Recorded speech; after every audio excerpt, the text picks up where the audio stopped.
Could be the most eye-opening video you watch this year. So I ask you to stick around. In my opinion, overthinking does not exist. Mental health issues do not exist. And I'm going to break it down to its bare root, so stick with me. There's two types of thinking: incoming thoughts, which are famously known as intrusive. So what happens is the brain borrows its sensory faculties from the eyes, ears, mouth, and nose. It's in complete darkness. So when these sensory faculties are explaining to the brain what's going on around it, the brain will now cultivate a response via words and images. It will be able to interpret its surroundings and potential outcomes. But what has happened is that for a majority of your life, it's been hijacked by the negative collective, be it friends, family, social media, colleagues, teachers, you name it. And the emotions you feel towards these interactions, these thoughts, this data that's coming towards you allows it to be stored in the brain. And now it's known as data, aka intrusive thoughts, aka incoming thoughts. The thoughts that spontaneously arise, especially when you are focusing on a positive endeavor to better your life.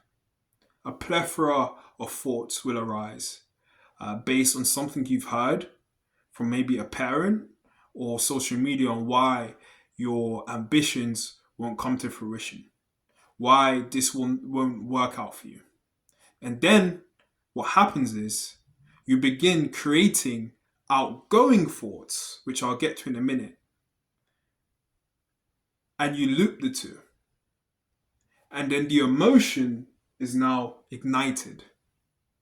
And hence you see your life result. Outgoing thoughts are the ones you consciously create. Meaning, let's say you're planning a trip.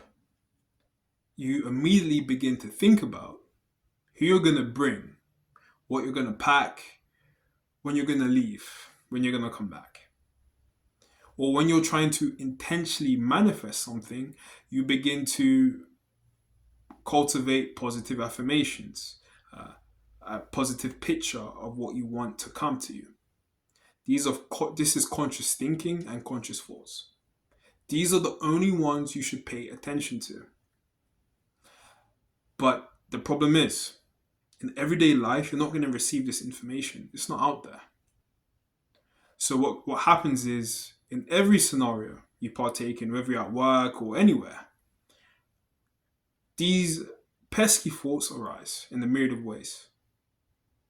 And you begin to identify them with you. You begin to believe that these are yours, that this is your doing, when it's not. It's simply just your brain rehearsing what has been told for a majority of his life, what has been stored for a majority of his life.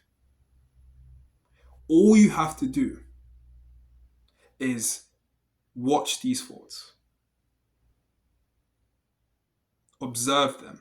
Do not try and battle them. Do not try and create separation in yourself. Don't try and speak to yourself. Allow the thought to spontaneously arise. Watch it.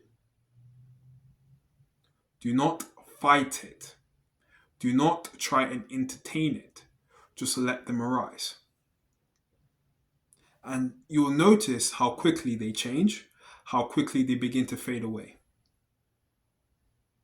And then you begin to input positive outgoing thoughts regarding whatever it is you want to do. This is a source of manifestation. You're not an overthinker. You just identify with the thoughts that have never been yours, that have been given to you, that you've digested unconsciously.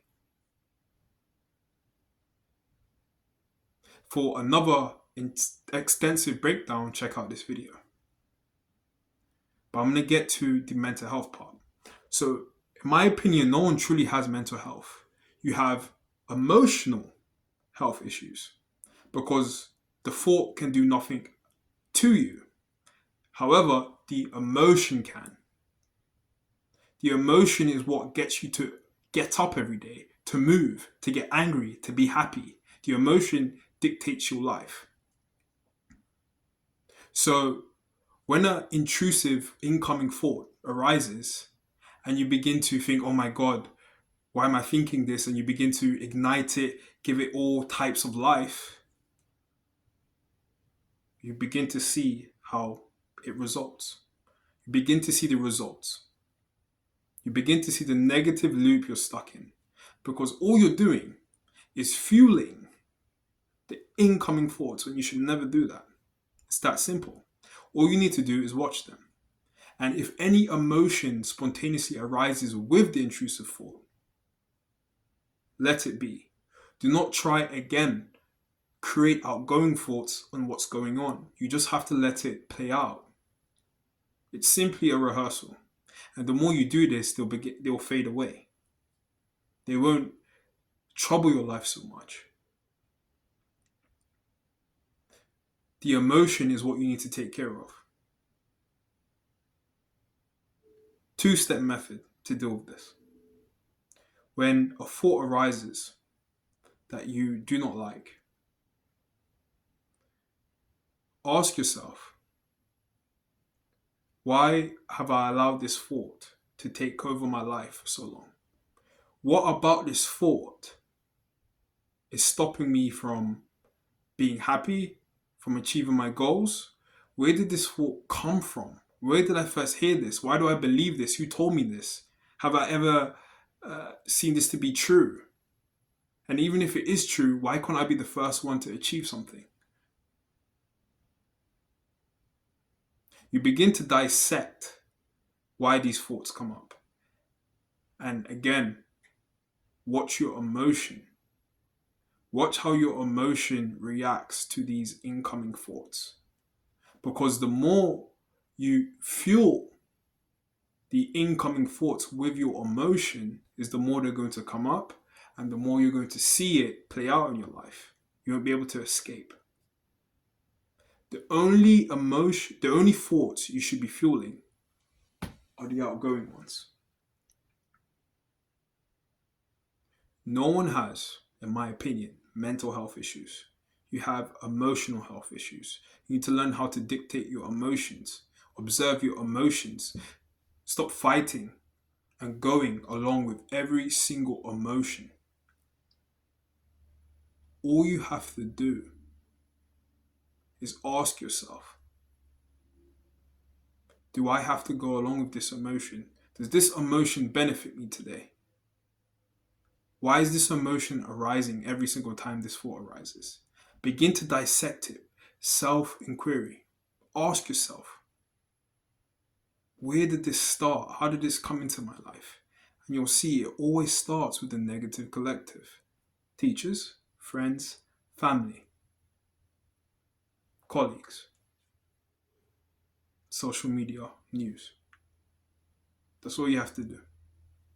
Take care, guys.